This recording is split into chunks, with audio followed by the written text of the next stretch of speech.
한 절씩 저와 여러분이 교독하도록 하겠습니다. 제가 먼저 읽겠습니다. 내가 그리스도와 그 부활의 권능과 그 고난의 참여함을 알고자 하여 그의 죽으심을 본받아 어떻게 해서든지 죽은 자 가운데서 부활에 이르려 하노니 내가 이미 얻었다 함도 아니요 온전히 이루었다 함도 아니라 오직 내가 그리스도 예수께 잡힌 바 된 그것을 잡으려고 달려가노라. 형제들아, 나는 아직 내가 잡은 줄로 여기지 아니하고 오직 한 일, 즉 뒤에 있는 것은 잊어버리고 앞에 있는 것을 잡으려고. 같이 읽겠습니다. 표대를 향하여 그리스도 예수 아래에서 하나님의 위에서 부르신 부름의 상을 위하여 달려가노라. 아멘. 저희 필사 성경으로는 이 구절은요, 우리 청년부의 정동화 형제님께서 기록을 하셨습니다. 이제 제가 다음 주부터 설교할 때마다 오늘은 누가 기록했습니다. 제 마음이 가는 데까지만 하고 그 다음부터 안 하면 이제 좀 지겨워서 안 한다라고 생각하시면 될 것 같습니다.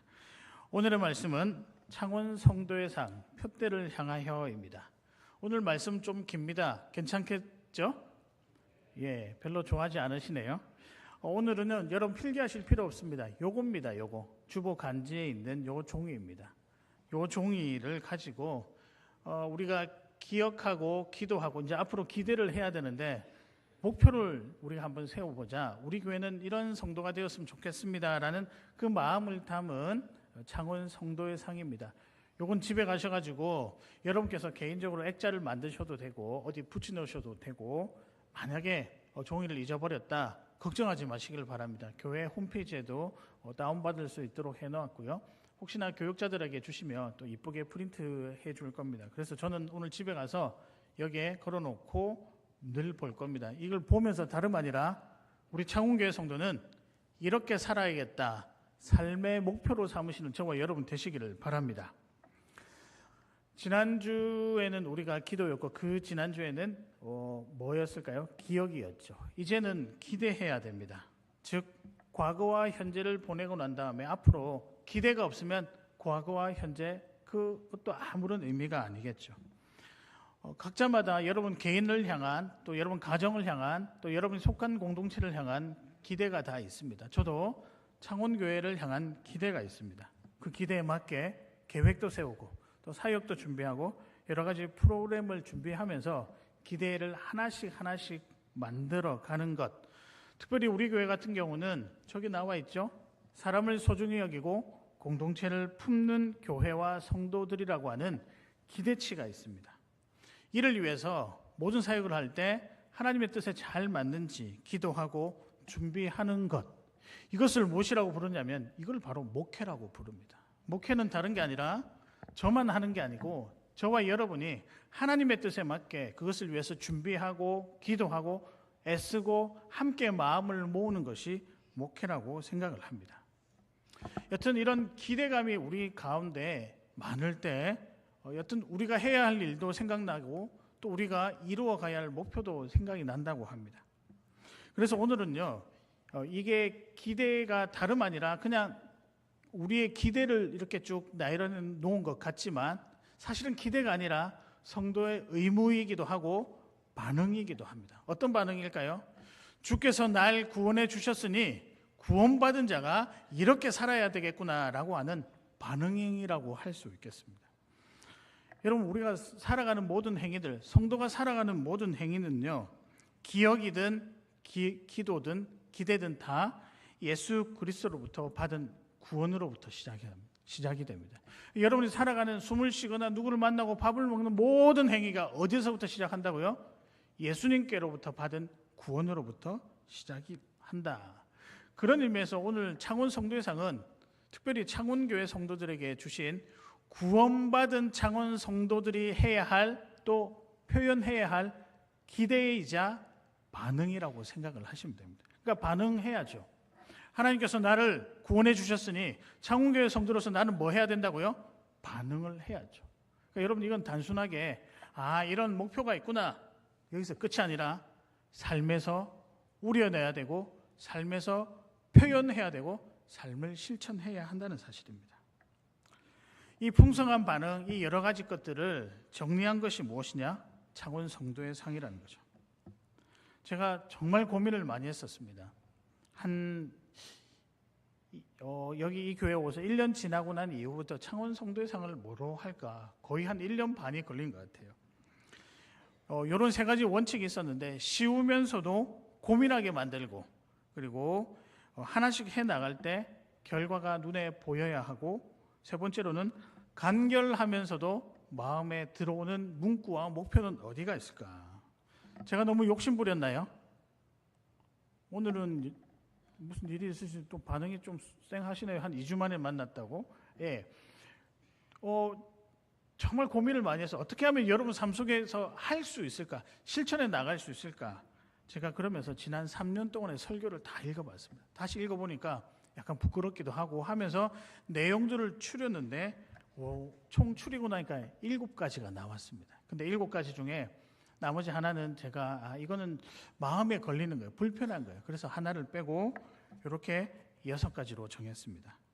제가 정한 것이 아니라 구원받은 성도가 풍성하게 해야 할 반응이라고 여러분 생각을 해주시고, 이 반응이 저와 여러분의 삶에 풍성하게 나타나기를 진심으로 바랍니다.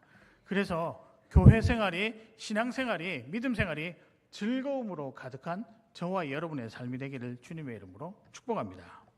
오늘은 제가 6가지를 해야 되기 때문에 조금 여러분 같이 세밀하게 보시고 고민하시고 또 기록도 하시면 좋겠습니다. 빨리빨리 진행해 보도록 하겠습니다. 첫 번째입니다. 창원 성도회상 첫 번째, 여러분 한번 읽어보시겠습니다. 시작.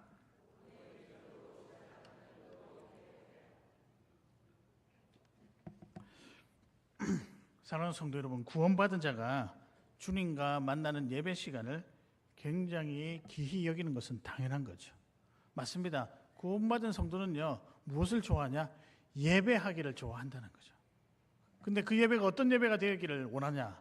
뜨거운 예배가 되기를 원한다라는 사실입니다. 사랑하는 성도 여러분, 예배를 통해 하나님께서 여러분에게 베풀어 주신 구원을 확인하시는 귀한 시간 되시기를 바랍니다.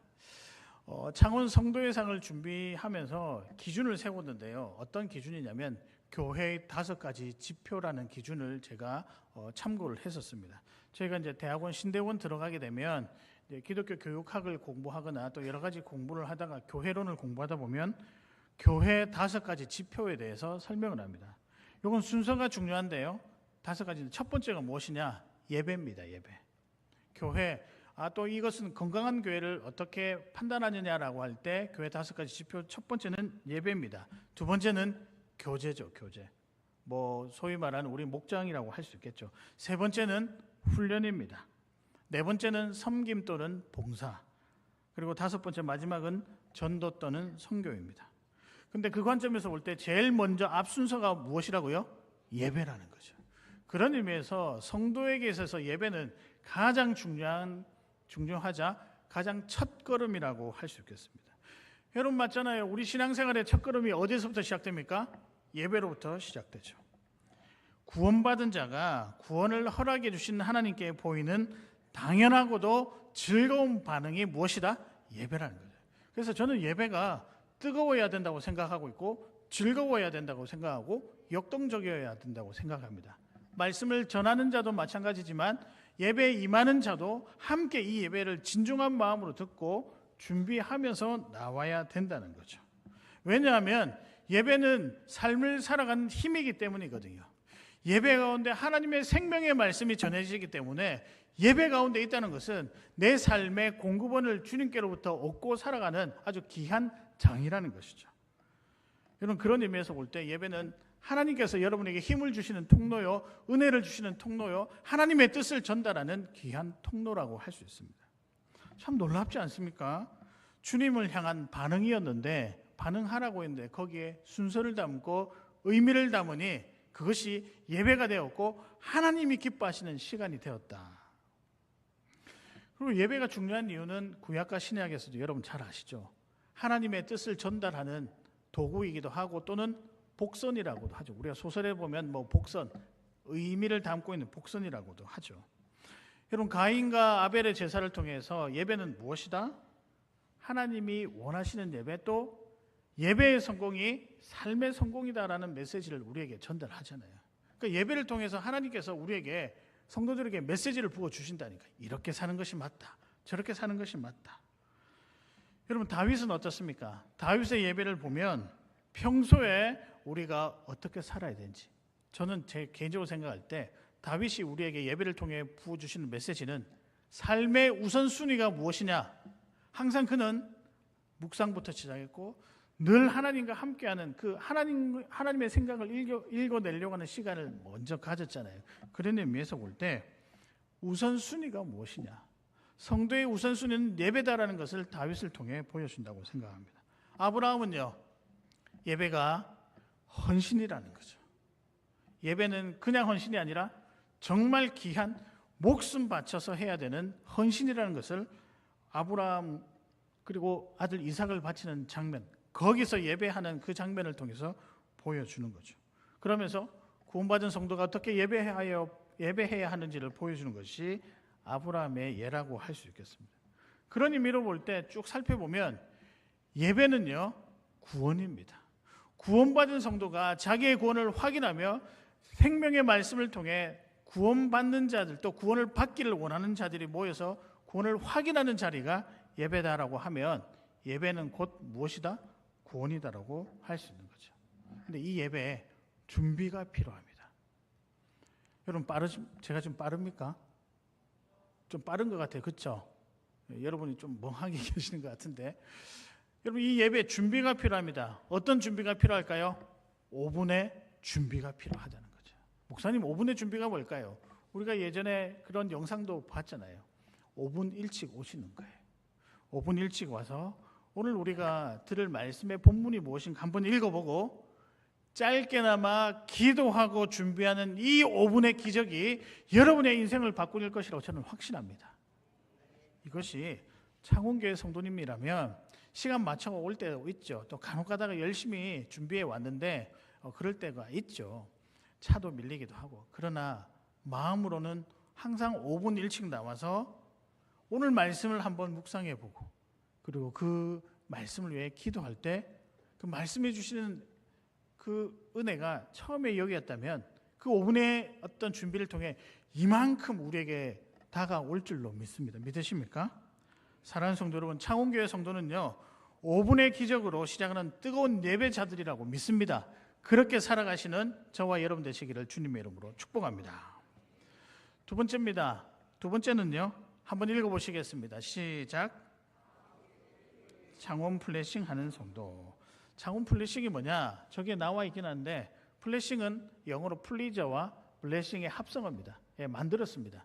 그래서 함께 기쁨으로 드리는 다음 세대의 믿음의 문화를 물려주는 가정예배 운동입니다. 사랑하는 성도 여러분, 우리 교회 가정예배가 다시 부활되는 놀라운 은혜가 저와 여러분의 가정에 있기를 진심으로 바랍니다. 제가 문득 이 장면이 생각이 나는 거예요. 이스라엘 백성들이 출애굽을 준비를 했습니다. 이제 마지막 날 모세의 명령에 따라 각자의 집 문설주에 뭘 바를까요? 양의 피를 바르는 거죠. 그 다음에 뭘 했을까요? 이삿짐도 싸잖아요. 다 싸고 이제 떠나야 됩니다. 내일이면 이제 약속의 땅 가나안으로 가야 됩니다. 일단 광야길을 지내야 되는데 모세가 다 그런 거예요. 전날 밤에 문설주에 피를 발라라. 그러면 장자들이 죽지 아니할 것이다. 그리고 난 다음에 그냥 뭐 했을까요? 게임하고 놀았을까요? 아니죠. 저는 예배 드렸을 거라고 생각해요. 무섭기도 하고 기대가 되기도 하는 이 상황 가운데 어찌할 줄을 모르는 이 마음 가운데 마음을 다잡기 위해서 모여서 예배하지 않았을까? 분명히 그런 근거가 있습니다. 출애굽기 12장 26절 27절에 보면 이후에 너희의 자녀가 묻기를 이 예식이 무슨 뜻이냐 하거든 너희는 이르기를 이는 여호와의 유월절 제사라. 여호와께서 애굽 사람에게 재앙을 내리실 때 애굽에 있는 이스라엘 자손의 집을 넘으사 우리의 집을 구원하셨느니라 하라 하매 백성이 머리 숙여 경배하니라 라고 되어 있습니다. 분명히 그날에 죽음의 천사가 지나가거든요. 그러나 그때 다 지나간 거예요. 그리고 우리는 그 다음 날 보니까 살아있는 거죠. 구원받은 거죠. 우리 죄를 사해 주시고 우리를 구원해 주시는 억압된 포로 생활에서 자유케 하시는 하나님을 뭐 했을까? 그 시간에 찬양하고 예배했을 거라고 생각을 합니다. 저는 이 현장이, 이 예배 현장, 가정 예배 현장이 구원의 하나님을 전수하는 너무나도 중요한 예배 현장이라고 생각을 합니다. 지금까지 누군가가 저한테 자라오면서 목사님의 신앙의 근간이 무엇입니까? 라고 물어보면 저는 딱 두 가지를 이야기합니다. 첫 번째는 주일 성수고요. 두 번째는 가정 예배라고 생각합니다. 그렇게 말을 하거든요. 물론 이 두 가지 참 부담스럽습니다. 그렇죠? 주일 아침 되면 그렇게 교회 가기가 싫었습니다. 제가 기억하기에는 초등부 예배가 8시 30분이었는데 엄마 찾아 산만리 만화 영화가 8시 30분 KBS에서 꼭 그때 시작했거든요. 제가 그걸 못 본 게 지금까지 한이 되어가지고 엄마 찾아 산만리 내용을 잘 모릅니다. 천국 가면 주님께 알려달라고 해야 되겠죠. 여러분, 가정 예배는요 꼭 인민재판하고 같이 시작이 되잖아요. 엄마가 왜 그랬니? 기도 잘 하고 나서 그런 재판과 시작되는 그런 가정 예배를 우리 모두 아마 다 경험했을 겁니다. 그래서 되게 그때는 가정 예배 드리기가 그렇게 싫었던 기억이 나거든요. 그런데 여러분, 그때 여러분의 믿음이 많이 자랐습니다. 믿으십니까? 오늘은 영 반응이 조금 없으셔가지고 제가 주일 성수에 대해서 다시 한번 말씀드리겠지만 교회가 다른 것보다 우선이다. 이게 주일 성수가 아니에요, 여러분. 착각하시면 안 돼요. 다른 어떤 것보다 예배가 우선이다가 주일 성수의 핵심입니다. 주일 공예배가 먼저다라는 것이 핵심인 거죠. 가정 예배도 마찬가지입니다. 가정의 핵심은 무엇일까요? 서로 사랑하고 돕는 거예요. 맞죠? 근데 그걸 어디서 확인하겠어요? 그 사랑이 어디서부터 시작됐는가? 예배죠, 예배. 탈무드에 보면 가정 자체가 작은 성전이어서 가정 예배가 가장 중요한 믿음의 전수 방법이다라고 설명하고 있습니다. 요즘 들어 가정 예배가 많이 사라지죠. 저도 조금 시들해진 것 같습니다. 심지어는 이렇게 가정 예배 드리자, 아니 무슨 꼰대처럼 이야기를 하시나요? 라고 생각할 수 있겠지만 예배는 힘이 있다라고 말씀드렸죠. 그 가정의 힘이 어디에서부터 시작되느냐? 함께 모여서 드리는 예배 가운데 있다라고 저는 확신합니다. 저는 우리 창원교회에 이 예배 운동이 다시 시작되었으면 좋겠습니다. 우리 앞에 있는 세 가지 축, 그 중에 3번이 다음 세대를 위한 창원 플래싱입니다. 계속 준비하고 있습니다. 근데 요지는 뭐냐? 이 창원 플래싱의 요지는 특별한 특징이 한 가지가 있는데 아버지가 준비하는 가정 예배입니다. 어머니는 준비 못하냐? 예, 그냥 다 놓고 말씀드릴게요. 엄마는 안 됩니다. 라고 하면 섭섭해 하실까 봐 엄마들은 중보기도자, 아버지를 세워주는 중보기도자로 준비를 해놓았습니다. 사실 우리는 믿음의 유산을 교회에서 받으려고만 했지 물려주는 일을 하는데 되게 인색한 것 같아요. 그러다가 예상치 못한 자녀들의 반응과 또 그런 모습들을 보며 놀라기도 하고 실망하기도 하죠. 그러면서 교회가 신앙생활 제대로 안 시켰다 이런 이야기까지 하기도 합니다. 그러나 중요한 것은 가정에서부터 이 일이 시작이 되어야 돼요. 가정에서부터 믿음이 전수되는 일이 첫 번째가 되어야 됩니다. 교회는 함께 돕고 그런 자들이 낙담하지 아니하도록 끝까지 갈 수 있도록 함께 모여 신앙생활을 하는 거죠. 저는 그런 의미에서 여러분 이제부터 잘 들으십시오. 창원 플래싱은요, 창원교회 100년 대계와도 같은 예배라고 생각을 합니다. 믿으십니까?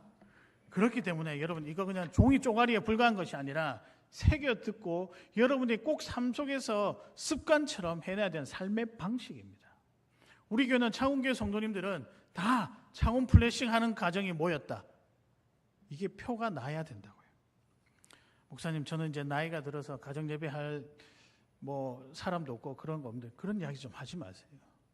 예배는 연령에 따라서 우리가 예배를 하고 말고의 어떤 선택권이 우리에게 있을까요?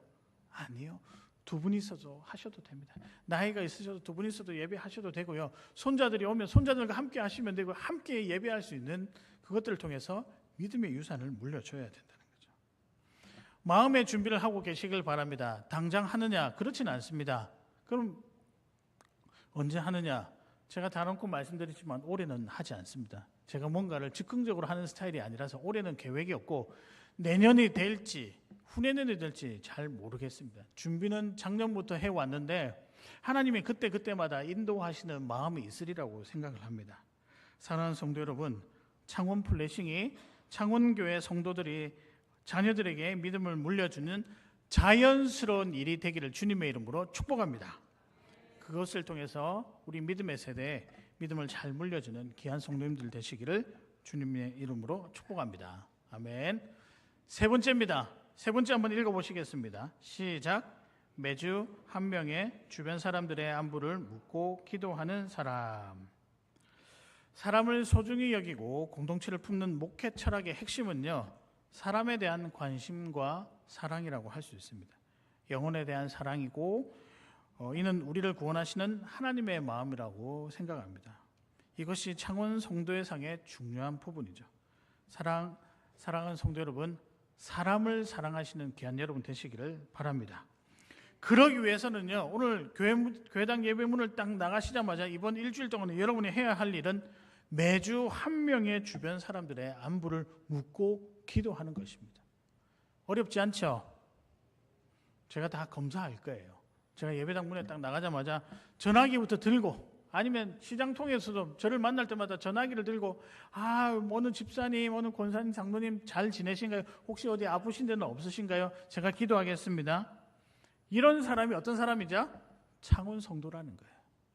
정확한 목표를 제가 말씀을 드리는데요.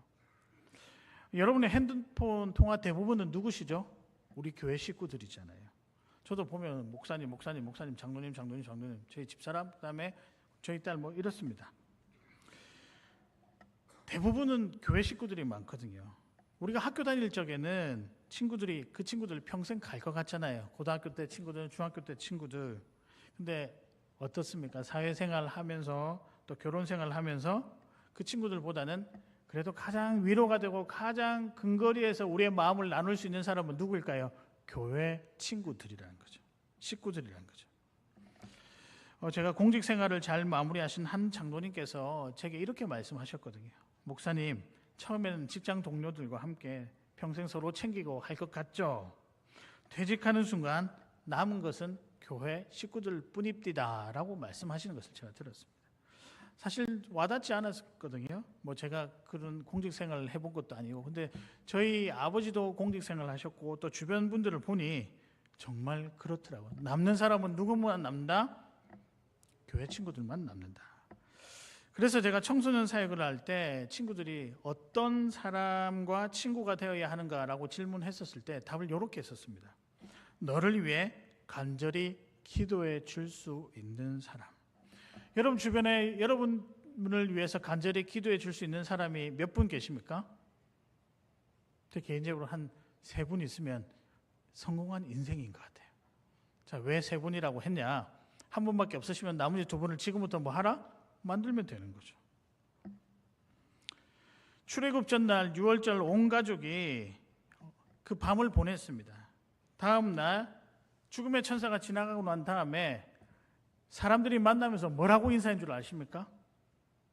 샬롬이라고 인사했습니다. 살아있구나, 샬롬. 그래서 샬롬이 평안의 인사잖아요. 문설주에 양의 피를 바른 집은 죽음의 천사가 넘어갔습니다. 구원받은 거죠. 그 구원받은 자들이 서로 안부를 물은 내용이 무엇이냐? 그 인사가 다름 아니라 샬롬이라는 거죠. 우리 옆에 계신 분들과 한번 인사하겠습니다. 샬롬. 여러분은 6월절 구원받은 자들이라 그때를 지나간 자들이에요. 여러분 초대교회 시대에도 그 핍박 가운데 밤새 혹시 로마 군인이나 아니면 유대인들이 행여나 잡아가서 죽이지는 않았을까? 살아있구나라고는 아침 인사가 또 무엇이냐? 샬롬이라는 거죠. 그럼 왜 우리가 이 매일마다 생사를 확인해야 되냐? 다름 아니라 예수 그리스도의 피로 말미암아 구원받은 형제 자매된 자이기 때문이죠. 우리는 그래서 한 피를 부여받은 피부치라고 할 수 있습니다. 여러분 만약에 우리 성도님들이 어디 아프면 이런 가만히 있겠습니까? 제가 보니까 누가 다치기라도 하면 봉투라도 만들어서 전화라도 해서 또 방문하고 신방하고 기도하고, 이게 이미 우리 삶 가운데 다 잘 되어 있습니다. 그러나 한번 이제는 우리 삶의 목표로 삼고 삶의 방식으로 삼자고요. 그래서 여러분 한 명의 주변 사람들의 안부를 묻고 기도하는 것이 필요합니다. 뿐만 아니라 믿지 아니하는 가정이나 주변 친구들도 필요하다는 거예요. 뜬금없이 전화 한번 해보십시오. 안부를 한번 물어보십시오. 여러분 되게 어색하기는 한데요. 그래도 그게 그분에게는 온기로 남아 있습니다. 만약에 평소에 알고는 있는데 잘 이렇게 연락을 못했다, 뜬금없이 전화를 한번 드려보면 그분이 나중에 기도의 동력자가 되고 또 여러분이 가장 힘들 때 여러분의 기도의 중보자가 된다는 사실입니다. 저와 여러분이 이렇게 살았으면 좋겠습니다. 이것이 사는 거예요, 여러분. 사는 게 다름 아니라 같이 살아가는 거예요. 너 죽었니 살았니 샬롬처럼 그렇게 서로 잘 지내냐고. 이것이 다름 아니라 창원 성도라는 거죠. 그런 의미에서 매주 한 명의 주변 사람들의 안부를 묻고 기도하는 귀한 성도가 되시기를 주님의 이름으로 축복합니다. 네 번째입니다. 네 번째는요, 한번 읽어보겠습니다. 시작. 연일의 훈련 프로그램에 즐거움으로 참여하는 성도. 사랑하는 성도 여러분, 여러분에게 구원이 주어졌다라고 해서 모든 것이 끝난 것이 아닙니다. 그 은혜가 우리 삶의 곳곳에 퍼져나가도록 성령의 인도를 받아야 되는데 그 성령의 인도가 무엇이냐? 훈련이라는 거예요. 사랑하는 성도 여러분, 훈련 받으시길 바랍니다. 제발요, 나이가 적어서 나이가 어려서 훈련 받고 그런 이야기 필요 없습니다. 필요 없다니까요. 왜냐하면 주님 앞에 갈 때까지 끝까지 우리는 말씀 가운데 주님께서 주신 은혜를 붙잡고 살아가기 위해서는 뭐가 은혜인지, 뭐가 이걸 우리가 필요한 분별하기 위해서는 뭐 해야 될까요? 훈련해야 되죠. 물론 좀 그 형편들이 힘들었을 때는 또 우리가 여러 가지 상황들이 있겠죠. 오늘 본문이 우리가 훈련을 해야 하는 이유를 제시하고 있는데 12절에 볼게요. 내가 이미 얻었다 함도 아니요 온전히 이루었다 함도 아니라 오직 내가 그리스도 예수께 잡힌 바 된 그것을 잡으려고 뭐하노라? 달려가노라. 달려간다가 훈련인 거예요. 그럼 뭐가 이미 얻었다 함도 아니고 내가 또 이루었다 함도 아닐까? 구원입니다. 구원을 받았지만 완전한 구원의 삶을 살아가는 건 아니잖아요. 여전히 죄의 영역 가운데 살아가잖아요. 그렇기 때문에 날마다 예수 그리스도와 함께 사는 훈련을 해야 결국에는 완전한 구원을 이루어낼 수 있다는 거죠. 우리는 예수님 믿고 교회 기도하고 예배 드리고 교회 여러 생활 여러 행사 참여하면 신앙생활 잘 하는 것으로 생각하시는 건 착각이에요. 해야 할 일을 다 했다고요? 아니요. 그렇게 해야 할 일 다 한 것 같은데 여전히 우리는 여러 상황 속에서 믿음이 흔들리기도 하잖아요. 그렇게 하지 않으려면 뭐 해야 될까? 훈련해야 된다고 생각합니다. 주님이 우리를 구원하시려고 십자가에 달려 돌아가셨습니다. 이제는 우리가 그 은혜에 힘입어 주님을 더 붙잡고 주님의 힘으로 살아가야 합니다. 구원받았기에 더 주님의 힘을 붙잡고 살아가야 한다는 게 다름 아니라 여러분이 훈련받아야 하는 이유라고 할 수 있습니다.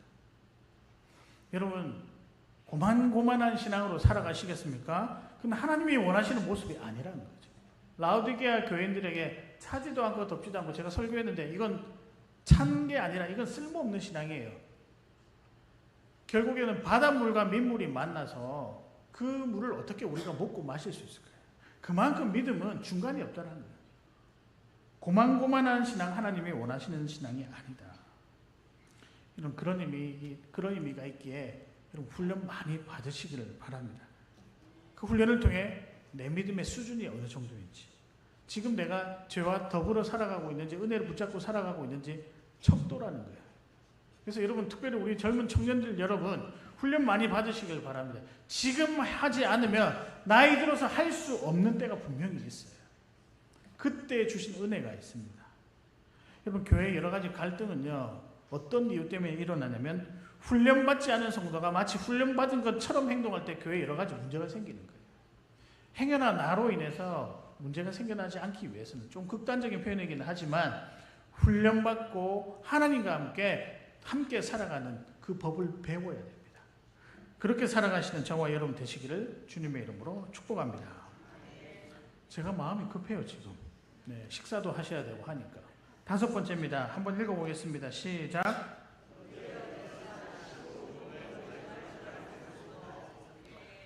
15분 복음 전도할 줄 아는 성도. 그러기 위해서는 뭘 해야 될까요? 그림 1:1 전도 훈련 참석하셔야 됩니다. 오늘 메시지 중에 핵심 중의 메시지입니다. 제가 창원 성도의 상을 하나로 요약하라면 저는 이거라고 생각합니다. 언제 어디서나 15분 복음을 전할 수 있는 성도, 사랑하는 성도 여러분, 복음의 성도 되시기를 바랍니다. 사도 바울의 삶은 복음의 삶이죠. 그럼 복음의 삶이 뭐냐? 뭐 복음대로 살아가라 말은 많이 하는데 복음의 삶이 뭐냐? 간단하게 제가 정리해 드릴게요. 복음의 삶은요, 복음을 전하며 사는 삶입니다. 복음을 전하는 것이죠. 여러분, 좋은 것 있으시면 누가 제일 먼저 생각납니까? 자녀들 생각이 나고 또 남편이랑 아내들 생각이 나죠. 남편과 아내들은 좀 다를 수도 있겠죠. 예. 여튼 가장 사랑하고 아끼면 뭔가를 주고 싶은 거예요. 여러분 주변에 복음이라는 것을 생명의 소식을 들었는데 그 가장 귀한 것이라고 여긴데 그걸 가지고 있지 않고, 여튼 우리 주변에 믿지 아니하는 부모나 믿지 아니하는 형제들, 믿지 아니하는 친척들에게 복음을 전하고 싶잖아요. 그런데 여러분, 그때 마음은 알겠는데 입에서 복음이 뭔지가 떨어지지 않는다면 이거 얼마나 안타까운 일일까? 여러분, 그렇지 않습니까? 그럴 때 여러분 당당하게, 사실 잠시 시간 좀 내봐봐. 한 15분만 시간이 돼서 그림 하나 펼쳐가면서 하나씩 복음을 전할 수만 있다면 저는 여러분이 하나님의 역사의 도구의 최일선에서 그 은혜를 맛보리라고 생각을 합니다. 여러분 자신만 생각해 보세요. 너무너무 아쉬운 상황이 되었는데 내가 부족해서 뭔가를 전하지 못하고 내가 잘 몰라서 정리가 안 되는, 그것만큼 아쉬운 것이 어디 있을까? 물론 전도가 참 부담스럽죠. 좋은 소식이지만 사람인지라 용기가 나질 않습니다. 과연 좋은 소식을 듣고 반응해 줄까라는 두려움도 있고 거절에 대한 트라우마도 좀 있죠. 뿐만 아니라 무언가 논리적으로 설명을 해 주어야 하는 부담감도 있습니다. 그런데 여러분, 여기서 정리를 드릴게요. 전도는 여러분이 하는 게 아니고 성령의 역사입니다. 믿으십니까? 그러니까 여러분, 그 사람이 듣든지 안 듣든지 간에 내뱉는 게 필요하다는 거죠. 그림 1:1 전도 훈련 우리 교회 성도님 다 받으시길 바랍니다. 제가 분명히 말씀드렸죠. 지구 끝까지 쫓아간다고 받아야 됩니다. 제가 어느 분의 솔직한 고백이 생각이 나는데요. 믿음 생활 30년 이상 하셨는데 단 한 번도 복음을 전한 일이 없다라고, 자기가 너무 부끄럽다는 거죠. 그래서 제가 뭐라고 하냐면 부끄러워 하셔야 된다고. 그래야 도전이 되거든요. 네, 지금부터 시작하시면 됩니다. 남은 생에 복음 한 번 전하는 일이 있는 분과 없는 분은 영혼을 대하는 자세가 달라지는 거예요. 하나님을 대하는 태도가 달라집니다. 특별히 우리 청년들에게 제가 간곡하게 부탁을 드립니다. 여러분, 삶의 질이 바뀌는 방법은 딱 하나가 있습니다. 복음을 전하시길 바랍니다. 그러니까 여러분, 복음을 잘 알아야 된다는 거죠. 필요할 때 15분 정도 복음을 전할 수 있는 소위 그런 훈련들은 잘 받으시길 바랍니다. 저도 부족하지만 함께 복음을 전하려고 합니다. 제가 지금 타켓을 사는 분이 있는데 치킨하고 관련되시는 분인데 이분한테요, 제가 한번 시간 15분 되냐 그러니까 아이고 닭이 어디 도망갈 것 같다고. 닭이 뭘 도망가요 뭐. 근데 가시더라고요. 그래서 제가 그다음부터는 이분에게 지금 커피만 엄청 사주고 있습니다. 사드리고 있습니다. 한번 제가 날 잡고 한번 전하려고요. 여러분, 혹시나 좋은 또 방법이 있으면 공유해 주시면 좋겠습니다. 그러나 여러분 삶에 창원교회 성도라면 누구나 다 우리가 어디를 갔는데요, 오늘 분명히 복음을 전할 수밖에 없는 상황이 딱 그런 상황이에요. 그 한 분이 계세요. 그러면 누구나 다 할 것 없이 서로 미루는 게 아니라, 선생님 잠시 시간 되십니까?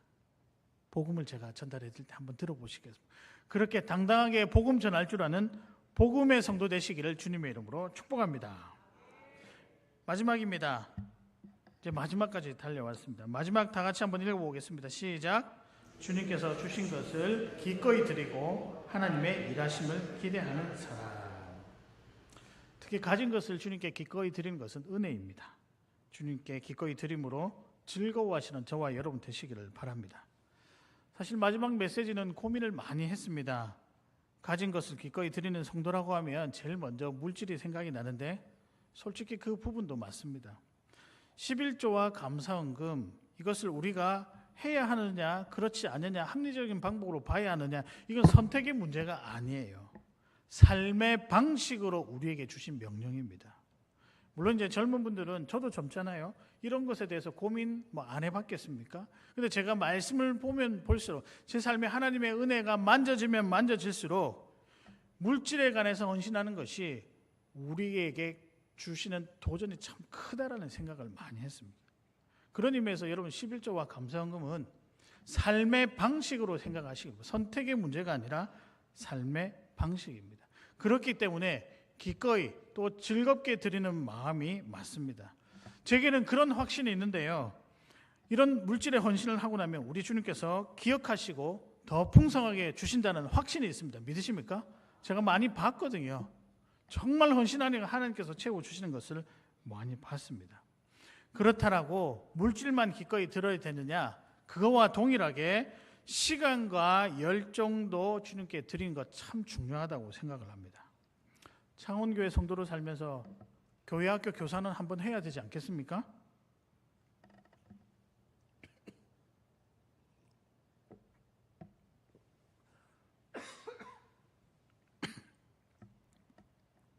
갑자기 왜 목이 메이죠?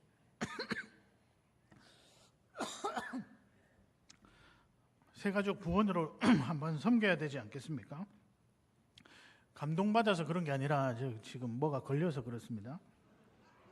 성가대원으로도 한번 섬겨야 되지 않겠습니까? 주차 부원으로도 한번 섬겨야 되지 않겠습니까? 식당 봉사로라도 한번 섬겨야 되지 않습니까?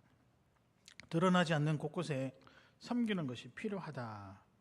근데 여러분, 그 섬김이 단순한 섬김이 아니라 구원의 과정을 만들어 가시는 하나님의 손길입니다.